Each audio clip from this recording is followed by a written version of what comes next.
Okay, so Susan, I want to ask you about these fights that are happening at the Donald Trump rallies. I know that you're not necessarily a big Trump supporter, but you're going to vote for Trump if he's the nominee because you think Hillary Clinton's the devil or at least a horrible person.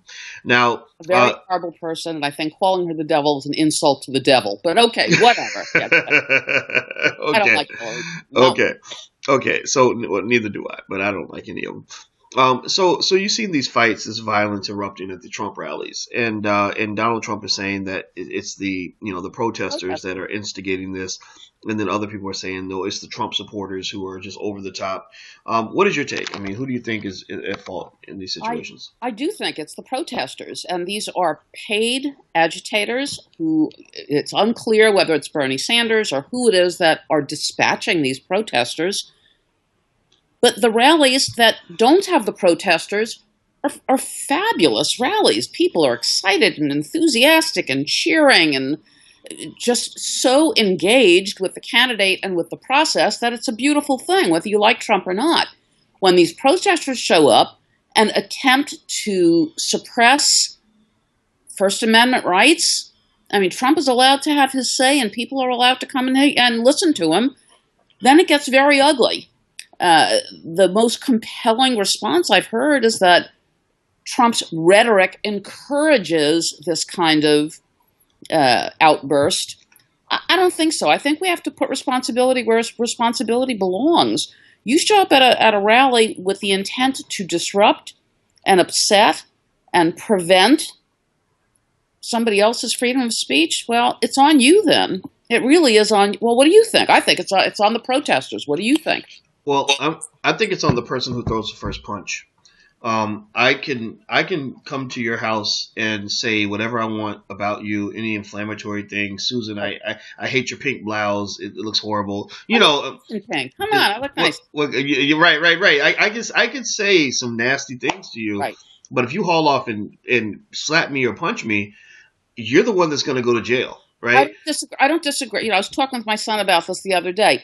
I grew up in a household where I remember this so distinctly. It's 55 years ago. I remember my mother and my father saying to me, "You never ever raise a hand to anybody, Mm-hmm. ever." Mm-hmm. Mm-hmm. But if somebody hits you first, you hit them back twice as hard.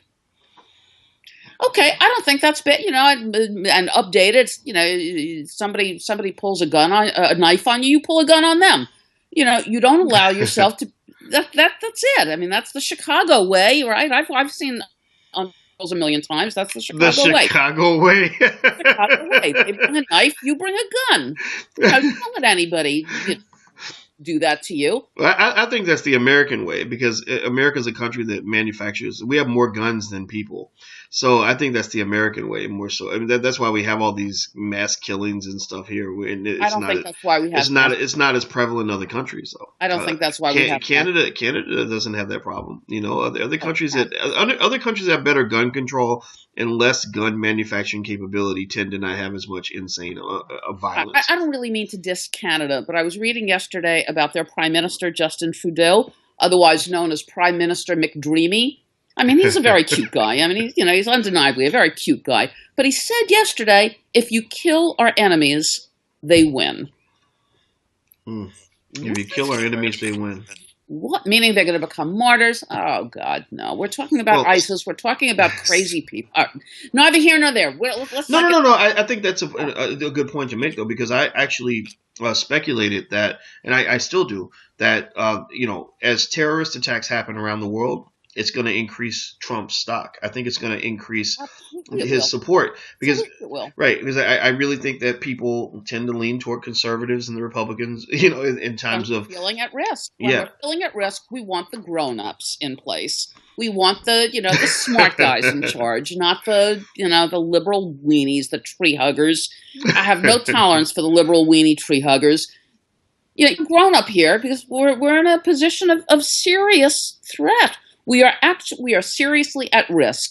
So yeah, we want the grown-ups, which means we go to the Republicans. So how do you think that impacts Hillary Clinton as as a female Democratic candidate as well? I mean, do you think that people are less likely to want a woman in the White House at a time where they think they might be at war or at risk? Well, I think that the fact that Hillary has a uterus doesn't come into play. No, who cares?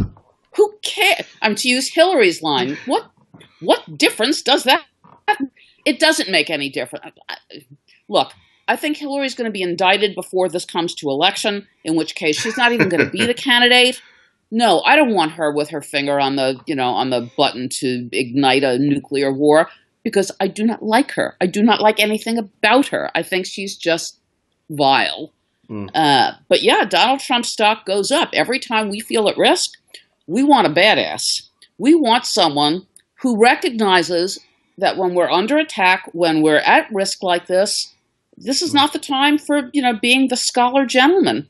Now is the time to kick some ass. And you have to be serious and you have to be strong, which means maybe not so politically correct, not so coddling of our enemies, not so willing to say, well, they're misunderstood people and they need our compassion. Fuck their compassion. I'm sorry. Who cares about I'm sorry. I apologize, everybody. Princeton mom doesn't use that kind of language. But except for when she's feeling at risk, or right, it's funny. You were on this tone of like we don't need this political correctness, we don't need this compassion, and then next thing you know, the F bomb comes out. So sorry. It's almost like that was but that was part of the flow of what you were saying. That who cares? Like when we're at risk. There's no time to worry about whether or not she used the curse word or not. That's it's exactly about what she's saying, right? So, that's the right well, I don't know. I mean, I can just say that, I grew up in a space where I can see both perspectives. I think that the United States has put itself in a vulnerable position, largely due to just flawed foreign policy, just going around the world wreaking havoc. And, we're in some ways we're sort of like the police officer who pretends to be good, but yet he's going around and he's robbing drug dealers and he's forcing women to have sex with him. He's taking people's money when he pulls them over. And then here's the thing. And then when somebody goes off, one of the, let's say the husband of a woman he raped comes and kills him, everyone in the neighborhood's like, oh my God, why would they kill Officer Friendly? He was such a good person. Because that happens. I've seen that. I've seen that in real life and, and in other, scenarios. But, well, I think our flawed foreign policy is entire. We've had 7.5 years of President Obama, or as Bill Maher calls him, President Blackenstein. When is Blackenstein? Why does President? That's Bill Maher on Politically Incorrect or on Real Time. I only like Bill Maher half the time. I like him less and less these days. But he's turned on Obama. He is completely turned on President Obama and regularly refers to him as President.